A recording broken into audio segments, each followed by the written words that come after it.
Oiê, sejam bem-vindos ao 4º episódio desse podcast, do nosso podcast chamado A Vida Medicina, onde eu confabulo um pouquinho sobre a vida, sobre coisas que eu tenho vivido no meu dia a dia e compartilho com vocês coisas que passam pela minha cabeça.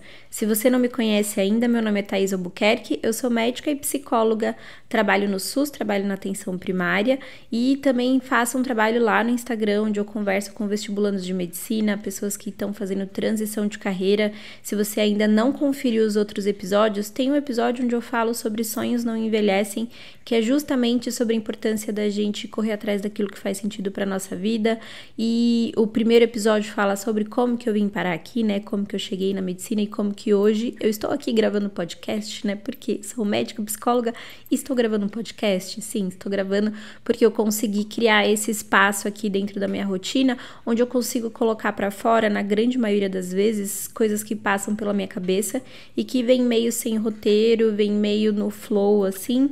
E eu acho que fica bacana pra gente construir uma linha de raciocínio quase como uma conversa mesmo, né? Já tive canal no YouTube também, onde eu fazia os vídeos mais roteirizados, mais estruturados também, que eram vídeos com dicas, que também chama, inclusive, A Vida Medicina. Se você não conhece, também pode dar uma olhada, porque tem vídeos muito legais que eu gravei ao longo dos meus anos de graduação na medicina. E esse aqui é o meu mais novo projeto, que eu tenho gostado muito de fazer, né, que é o podcast.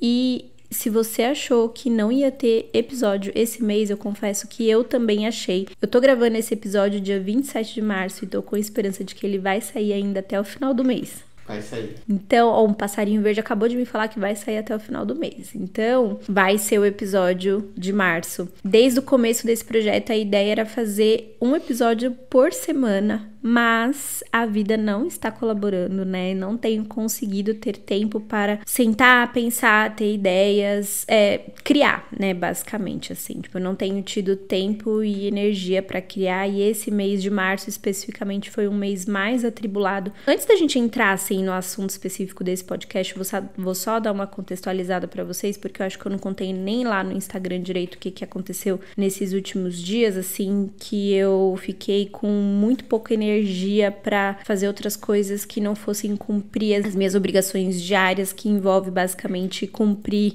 o meu trabalho CLT, sabe? No finalzinho de fevereiro, eu sofri um episódio de agressão lá no meu trabalho, né? Para quem não sabe, eu trabalho com saúde pública. Eu fui fazer visita numa paciente que tem um diagnóstico de saúde mental. Enfim, eu sei que não foi uma violência direcionada para minha pessoa, simplesmente ela virou a chavinha e ela veio para cima de mim, me puxou pelos cabelos e eu não estava preparada para viver aquela situação. Fiquei bem abalada. E eu já tava vindo num processo de piora do meu quadro depressivo, né? Pra quem não sabe também, eu tive depressão há alguns anos atrás, tomei remédio por muito tempo. E ano passado eu estava bem, eu achei que eu estava muito bem, assim, e de fato eu estava, e eu decidi por conta própria retirar a medicação. Inclusive tem episódio aqui também no podcast onde eu falo um pouquinho sobre ansiedade, sobre a importância do cuidado com a saúde mental, também é legal vocês darem uma olhada, tá? E aí eu decidi então tirar a medicação por conta própria. No começo as coisas foram fluindo, foi dando tudo certo, só que nesse meio do caminho eu mudei de UBS, então eu trabalhava num lugar onde eu já estava quase 3 anos, fui para uma UBS nova, eu fiz redução da carga horária, eu tava trabalhando 40 horas, daí eu mudei para 20 horas. Fui com muita expectativa em relação a essa nova rotina que eu ia ter, achando que eu ia conseguir gravar podcast toda semana, eu ia conseguir voltar a gravar vídeo pro YouTube, que eu ia gravar mais conteúdo pro Instagram, ia dividir meu tempo fazendo coisas que eu gosto, né? Ser médica, mas também ser influenciadora, criar conteúdo, construir meu consultório particular, enfim, criei várias coisas na minha cabeça. E no final das contas, eu fui ficando cada vez mais confusa, mais perdida. A essa altura do campeonato eu já tava sem a medicação e a minha cabeça foi ficando muito bagunçada, muito bagunçada, muito bagunçada. Eu fui ficando cada vez mais ansiosa e cada vez mais insegura. E aí eu comecei a entrar num espiral de pensamento e sentimentos ruins, assim, de achar que eu tinha tomado a decisão errada, que eu não tinha feito a escolha certa, que eu ia ter que trabalhar muito mais para conseguir dar conta de pagar as coisas, né, as contas aqui de casa, que eu pagava antes com meu salário de 40 horas. horas. Enfim, gente, foi assim. Vivi momentos muito difíceis nesse final de ano, principalmente na virada do ano. Tive muitas crises de ansiedade e crises pesadas, assim, tipo, de não conseguir dormir, de acordar no meio da madrugada, de acordar chorando. Muito difícil mesmo, assim. E aí, esse episódio da agressão que eu vivi, ele foi a cereja do bolo, a gotinha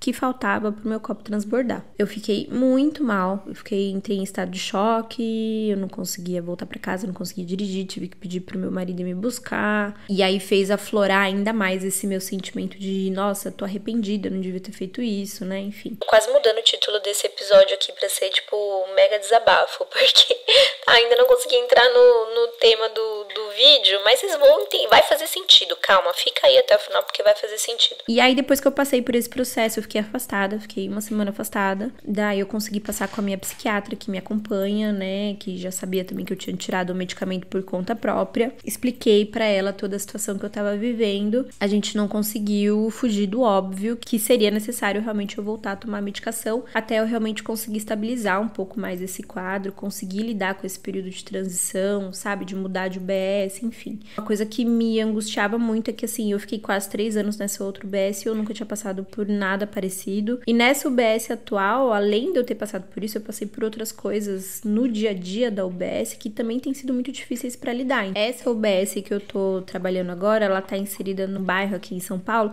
em que as pessoas são mais hostis, assim. Então eu tenho sentido muito isso, a agressividade da população, coisa que eu não tinha na outra UBS que eu trabalhava.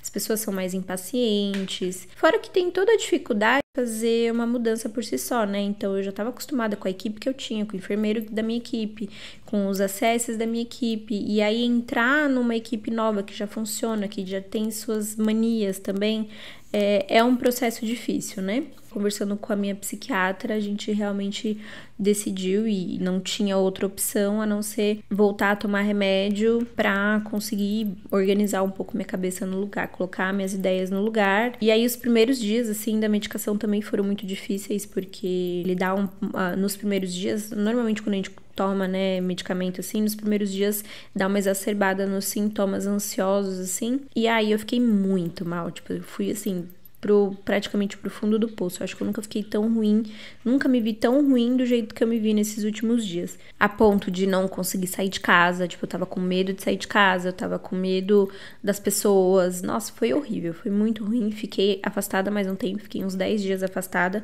No total foram 17 dias de afastamento, que foi o período da medicação começar a fazer efeito e eu começar a ter coragem pra sair de casa, pra enfrentar o dia, sabe? Hoje já faz quase um mês que eu voltei, que eu tô tomando remédio, então tô bem melhor, assim. Eu falo brincando pra minha psiquiatra que a minha cabeça ficou mais silenciosa, assim.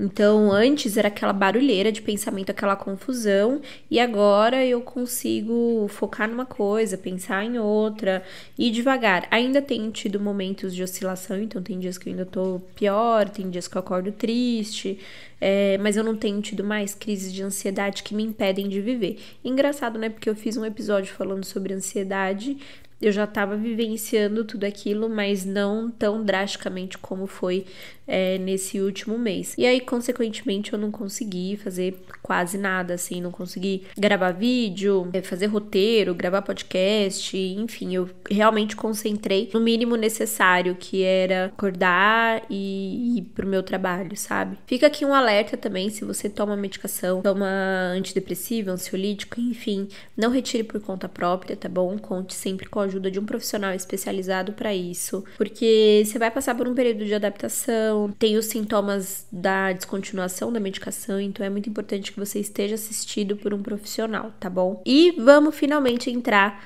no tema desse podcast, que é coisas que eu gostaria que tivessem me dito antes. Aí você vai me perguntar antes do quê? Antes de várias coisas, tá?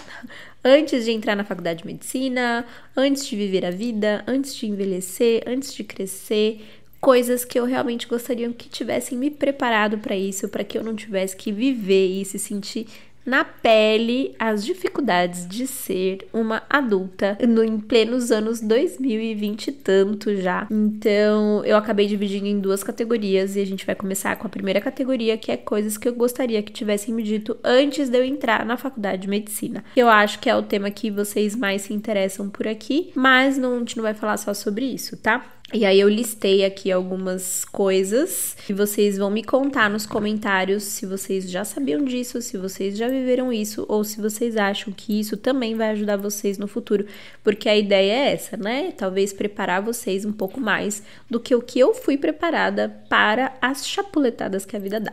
A primeira coisa que eu listei, então, é que eu gostaria que tivessem me dito que a faculdade de medicina é difícil, mas que o mercado de trabalho, trabalhar como médica é infinitamente pior do que a faculdade de medicina. Eu me pego em vários momentos da minha vida pensando, nossa, que saudade da época da faculdade, porque na faculdade eu sentia muito mais prazer no que eu estava fazendo ali, de estudar, de descobrir coisas novas. Tudo era muito novo, muita novidade, então dar plantão naquela época era muito legal, dar plantão de madrugada era muito legal. Hoje em dia não é mais assim, né, gente? Hoje em dia, trabalhar com isso no dia a dia, não ter o poder de escolha entre vou fazer tal coisa ou vou fazer tal coisa, é um negócio muito angustiante. E a vida do adulto é mais ou menos essa, né? Você fazer coisas, se submeter a fazer coisas que na maioria das vezes você não gosta ou que você não quer, porque a vida exige isso, porque basicamente vivemos num sistema econômico que obriga a gente a trabalhar muitas horas para poder consumir muitas coisas, né? Então, isso é muito complicado e para mim é um dos fatores de adoecimento, assim, do meu próprio adoecimento, sabe? Eu vejo pela minha trajetória que eu tava lá trabalhando minhas 40 horas, tinha um salário bom, que me permitia pagar tudo, viver confortavelmente, só que eu estava muito desgastada de trabalhar 40 horas na assistência, 40 horas na semana atendendo pessoas, cumprindo uma meta de 416 atendimentos no mês, que é muita coisa, tipo, são muitas pessoas, isso gera um desgaste mental muito grande. E aí eu falei, eu quero reduzir a carga horária, ao invés de fazer 40 horas, eu quero fazer 20 horas. E surgiu a oportunidade de uma vaga 20 horas, porque eu achei que trabalhando menos, eu teria mais saúde mental, né? Consegui fazer essa mudança, consegui essa vaga de 20 horas, só que consequentemente meu salário caiu pela metade, consequentemente eu não consigo pagar as mesmas contas que antes, consequentemente estou na pindaíba praticamente, e aí eu tenho vivido um outro tipo de adoecimento, que é a preocupação constante com as contas, com conseguir pagar as contas, com conseguir juntar mais uma grana para poder pagar tudo. E isso é também muito adoecedor, sabe? E assim, quero fazer um recorte aqui que estou falando de um local de privilégio, de um local onde eu entendo que eu trabalho 20 horas, tenho um salário que proporcionalmente, ainda assim, é um salário bom, que é acima da população, sei lá, tem muitos empregos que são 40 horas que não pagam o meu salário de 20 horas, entende? Por eu ter passado os últimos 3 anos vivendo com, né, um outro salário, hoje em dia ter que adequar as minhas contas à metade do que eu gastava antes tem sido um pouco difícil. Enfim, isso também é um fator, é um puta de um fator de preocupação, assim, desculpa o palavrão, mas é um fator de preocupação, é um fator de desgaste, de cansaço, e nos dias em que eu me vi pior, nesses últimos tempos, onde eu quis largar tudo, assim, tipo, e eu realmente quis, eu cheguei a falar pro Du que eu não aguentava mais ser médica, que eu não queria mais ser médica, que eu não queria me submeter a atender pessoas agressivas, a atender pessoas violentas, sabe? E eu falava, eu queria muito poder ter o poder de escolha de não ir trabalhar, mas eu não tenho, porque se eu não for trabalhar, a gente não paga as contas, né? Se o Du não for trabalhar, a gente não paga as contas. Então, em muitos momentos, a gente precisa engolir todo esse sofrimento, toda essa preocupação em prol de pagar boleto, sabe? E isso, pra mim, constatar isso tem sido surreal. Eu acho que, assim, antigamente, na época da minha mãe, dos meus avós, onde a gente não se falava tanto sobre saúde mental, sobre outras coisas, sobre outras formas de ser e existir, que não só pelo trabalho, as pessoas realmente nem conseguiam fazer essa problematização. Então, consequentemente, acho que elas conseguiam aceitar e normalizar um pouco mais as rotinas de trabalho, sabe? Se a gente parar para pensar que na época da Revolução Industrial tinham crianças trabalhando em fábricas e as jornadas de trabalho eram 12, 15, 16 horas de trabalho, isso na época era tido como normal. Então, à medida que as gerações vão avançando na história da humanidade, a gente vai questionando o nosso estilo de vida, nossa forma de existir, e da mesma forma que hoje em dia tem se questionado muito sobre a rotina de trabalho de 40 horas. Quanto isso consome muito da nossa vida, né? É 1/3 da nossa vida trabalhando para pessoas que às vezes trabalham longe, que moram na periferia, trabalham no centro, que às vezes enfrentam 2, 3, às vezes 4 horas por dia com deslocamento entre casa e trabalho. Como que você incentiva essa pessoa a viver outras coisas, a ter momento de lazer, a ter momento de autocuidado? Como que você vai falar? Isso é uma coisa que eu vivo muito na minha realidade, assim. A maioria dos meus pacientes são pessoas com esse perfil, pessoas que trabalham muito, que trabalham longe, então são diaristas, são motoristas de ônibus, são motoristas de aplicativo, e a grande maioria dessas minhas pacientes, por exemplo, que são as diaristas, elas têm muita dor crônica, porque o trabalho delas é muito pesado, né? Nossa, eu já tô fazendo uma fuga do tema total hoje, mas eu vou me dar esse direito, né? Estou conseguindo gravar, então vou deixar fluir, tá, gente? Já eu retomo as outras coisas. Mas é porque, pra mim, na minha cabeça, tudo faz sentido. Vamos supor essas minhas pacientes que são diaristas. A maioria delas tem dor crônica, porque o trabalho é muito pesado. Elas já têm uma certa idade, elas não têm opção de não trabalhar, porque senão elas não conseguem pagar aluguel. Elas vivem na informalidade, geralmente são trabalhos que não são registrados, que não é CLT. E aí, elas têm dor crônica, dor lombar crônica geralmente, e eu preciso orientar para elas que elas façam atividade física, que elas façam pilates, que elas façam yoga, que elas consigam diminuir a carga horária de trabalho. E como que você vai falar isso para uma paciente que não tem poder de escolha, que não consegue não trabalhar, que às vezes precisa trabalhar 6 dias na semana? Hoje mesmo atendi um paciente que a queixa dele era muito cansaço. Aí ele queria vitamina para melhorar do cansaço. Chequei os exames laboratoriais, estavam todos normais. Profissão, porteiro noturno. Há 30 anos, com 64 anos. Querendo vitamina para ter mais energia para conseguir trabalhar. Eu falei, meu senhor, não há vitamina nenhuma que vá compensar esse seu cansaço, porque o seu cansaço, ele é real, ele é genuíno, ele faz parte da sua vida. E ele trabalha 5 por 1. 5 dias na semana, folga 1. Como é que você dá 1 dia de descanso para um paciente que trabalha de madrugada, a madrugada inteira, há 30 anos no mesmo emprego, trabalhando como porteiro noturno?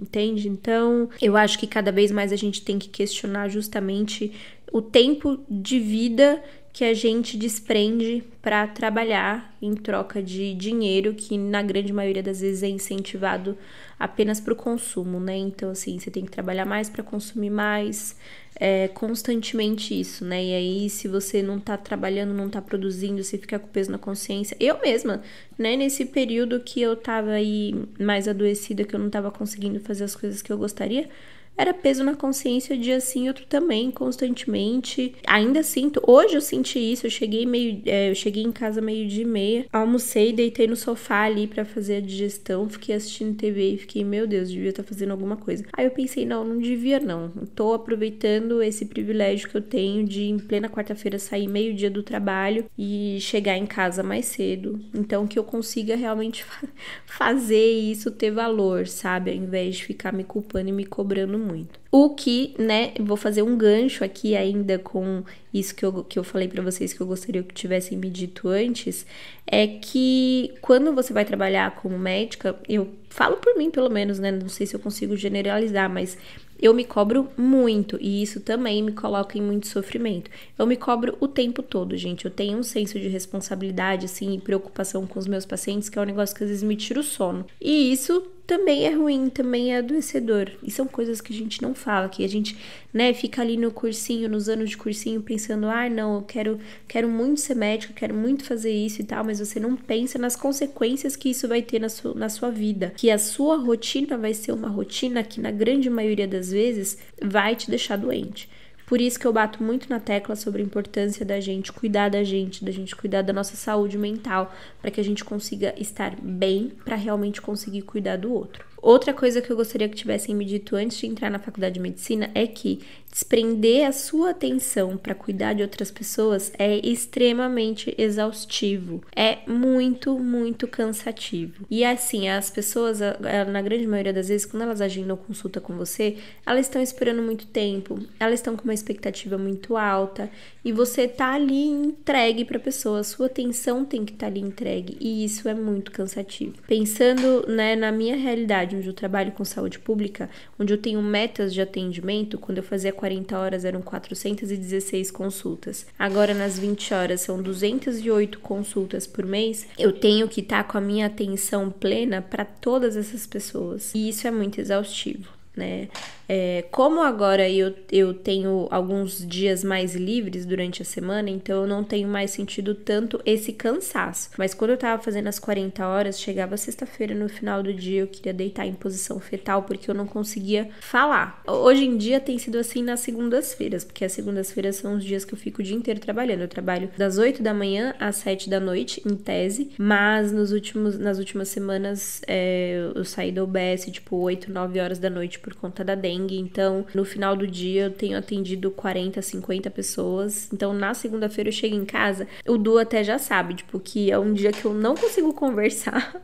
Eu chego em casa, vou direto pro banho, vou direto pro chuveiro. Fico dentro lá, debaixo do chuveiro, assim, só pensando, meu Deus, devolva minhas fantasias. Devolva minha energia, porque tá difícil e amanhã tem que continuar, né? Outra coisa que eu gostaria que tivessem me dito é que as pessoas não vão te respeitar. Na verdade, quem vai te respeitar mais são as pessoas mais velhas, são os idosos. Eles vão te tratar com o máximo de respeito, porque eles têm essa cultura ainda de muito respeito com a figura do médico, né? Então, são os idosos que me chamam de senhora, que me chamam de doutora. E assim, eu deixo muito livre para o paciente me chamar como ele quiser, né? Eu não vou entrar aqui no mérito de doutora quem tem doutorado, eu acho que o paciente ele chama como ele quiser.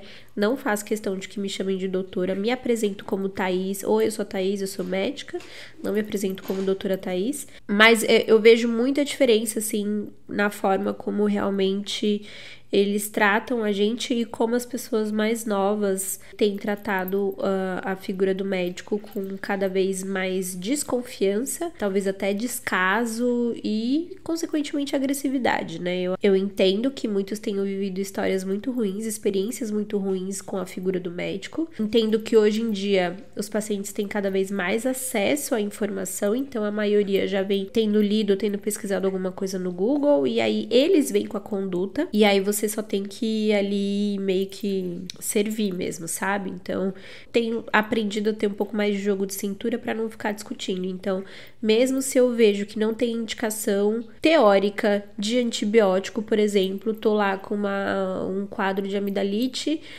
faço exame físico, o paciente não tem placa bacteriana, não tem indicação de entrar com antibiótico, né? Depois de tudo que eu já estudei na faculdade, depois e na pós, enfim, não tem indicação de entrar com antibiótico. Eu falo isso para paciente, olha, não tem sinais de infecção bacteriana. E ainda assim o paciente fala, mas só melhora com bezetacil, só melhora com amoxicilina. Eu não vou ficar batendo de frente. Eu decidi adotar essa postura. Não vou ficar batendo de frente, não vou ficar enfrentando, nem vou ficar me colocando numa situação de vulnerabilidade onde as pessoas podem se voltar contra mim. Então, se o paciente acha que é isso que vai fazer resolver, toma aqui a sua receita. Melhore. A única coisa que eu quero é que você melhore, que você vá pra casa, que você não fique com raiva de mim, que você não desconte a sua frustração com o sistema em cima de mim. Então, é isso, né? Porque eu prefiro 1000 vezes tentar chegar no acordo com o paciente do que tentar provar algum tipo de autoridade que eu tenho por ter me formado em medicina. Gente, eu não sei se vocês estão percebendo, eu tô percebendo nitidamente que meu nariz tá ficando fanho, porque eu tomei a vacina, eu acho que é porque eu tomei a vacina da gripe hoje. E aí eu comecei a gravar, tava normal, agora eu tô vendo que meu nariz tá ficando ruim, mas vamos ver se eu aguento até o final do podcast, que ainda tem umas coisinhas pra falar. Outra coisa que eu gostaria que tivessem me dito antes de entrar na faculdade de medicina é que você não vai ter o retorno financeiro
Enfim, o que vocês estão achando? Meu nariz tá ficando mais fanho? Vocês estão percebendo?